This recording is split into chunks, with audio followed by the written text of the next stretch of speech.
গত ১০ জানুয়ারি ফটিকরায়ের শিমুলতলা এলাকায় ঘটে যাওয়া ভয়াবহ হিংসাত্মক ঘটনায় ব্যাপক ক্ষয়ক্ষতি হয়। দুষ্কৃতীদের আগুনে একাধিক বাড়ি সম্পূর্ণভাবে পুড়ে ছাই হয়ে যায়। পাশাপাশি দুটি দোকান, একটি ট্রাক, একটি ড্রেজার ও একটি অটোরিকশা ভস্মীভূত হয়। এই ঘটনায় অন্তত ৪ জন মানুষ গুরুতরভাবে আহত হন এবং এলাকা জুড়ে আতঙ্কের পরিবেশ সৃষ্টি হয়।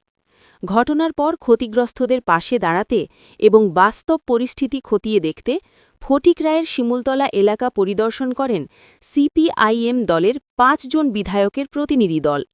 তাঁরা ক্ষতিগ্রস্ত পরিবারগুলির সঙ্গে কথা বলেন এবং প্রশাসনের ভূমিকা নিয়ে গভীর উদ্বেগ প্রকাশ করেন।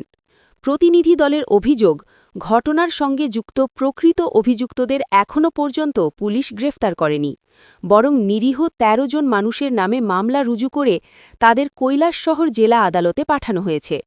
সিপিআইএম বিধায়কদের মতে এই ধরনের পক্ষপাতদুষ্ট পুলিশি পদক্ষেপ অত্যন্ত নিন্দনীয় এবং তা ন্যায় বিচারের পরিপন্থী।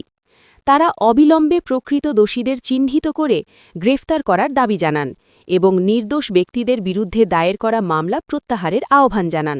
পাশাপাশি ক্ষতিগ্রস্ত পরিবারগুলিকে যথাযথ ক্ষতিপূরণ ও আহতদের চিকিৎসার সম্পূর্ণ দায়িত্ব সরকারের নেমার দাবি তুলে ধরেন। DD report, headlines today. হঠাৎ করে আমার বাইকের মধ্যে তাইনের একটা টুকটুক কাঠ লইয়া যাইতেছে আর কি। আমার বাইকটা ভাঙ্গা রয়েছে হলো, ওই যে আমার বাইকটা, যেটার মধ্যে কাঠের একটা টুকরা আমার বাইকে লাগছে। যেহেতু আমার জিনিস একটা নষ্ট হয়েছে, আমি জিজ্ঞেস করবো, অবশ্যই জিজ্ঞেস করছি। তাই না কইছে এটা তো, আমি আবার একটু মানে উগ্রভাবে কইছি, তুমি কি তা চুরি করে যাইতাছো নি, যে আমার মানুষের জিনিসপত্র ভাঙ্গা যাইতাছো? কইছে না না চুরি করে না, কাগজপত্র আছে নি না, মসব্বির যে তাইনের কাঠ। ও আচ্ছা ঠিক আছে কইয়া তাই টুকটুকটা ওই জায়গাতে রাখছে। রেখা তাইনে হাইট টাইটটা, আমরা তাইনে কোনো গালি গালাজও না, কিচ্ছু না। তাই না হাইট টাইট এখান থেকে গেছে গিয়া মসব্বির যে তাইনে নিয়ে আইছে। হ্যাঁ, তাইনে প্রায় ৫ থেকে ১০ মিনিট পরে তাইনে আইছে বাইক থেকেই। তাইনে অনেক মা বাবা তুললে একদম বাজে বাজে বাসাতে বকাবকি করছে আমারে। হ্যাঁ, আমার বাবা এরপরে ওই মসব্বিরে তাইনের বাইক খুশেদ তাইন আসলা ওই ওই লক্ষ্মীকান্ত যে তাইনের দোকানে বোয়াত আসলা। আমার বাবার তাইনে গল্প করতেছে কিন্তু। হ্যাঁ, আর আমি তো ওইখানে বোয়াত। তাই বাইক থেকেই আমারে অনেক বাজে বাসা দিয়ে বকাবকি করছে।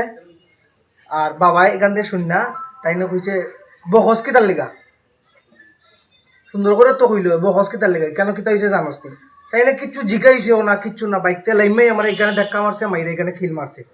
বাবা আইছে আটটানে, বাবা তো এমনি এক পাওয়া হ্যান্ডিক্যাপ, তাইনে রড দোকানি আছে, যেমনি তাইনে ধাক্কা মারছে ফরি গেছে বাবা। তাইনের উপরে উঠিয়ে একদম লাত উত মাইরা তাইনে বাঁচাইতে গেছি খুশের যে, তাইনে আমার মাথার আঘাত করছে, একদম মাথা উঠা কিলাই রাখছে না। এরপরে তো হঠাৎ করে ওই যে লিয়াকত আলী তাইনের বউ প্রথমে দৌড়ি আইছে ডাল হইয়া, একটা বটনি ডাল হইয়া। তারপরে তো সেকেন্ডের ভিতরে তারা সবাই বসে এমনভাবে আইছে যেমন তারা সব কিছু প্ল্যান মাফিক করছে। সেকেন্ডে তারা সব একদম লাঠি দা কুড়াল লইয়ে সবাই ইয়ে করছে এখানে। আমরা তো তখন বেশিতে বেশি ৫-৬ জন। আমরা কি তখন আমরা দেখা বয় পাইলি সেখান থেকে সরে গেছি আমরা। তারা এখানে হুমকি টুমকি দিয়া গাড়িটারে আমরা ঘেরাও দিয়ে গাড়িটা এখান থেকে সরাইয়া এরপরে তো এখানে হুমকি সবরে খাটাই দিব, এই হইলাম। ভিডিও আছে আমার কাছে, আমরা ভিডিও করছি। ওই লিয়া কোথায় খেটা মারছে কই একদম বেতালা উগ্রভাবে তাই তাইনোর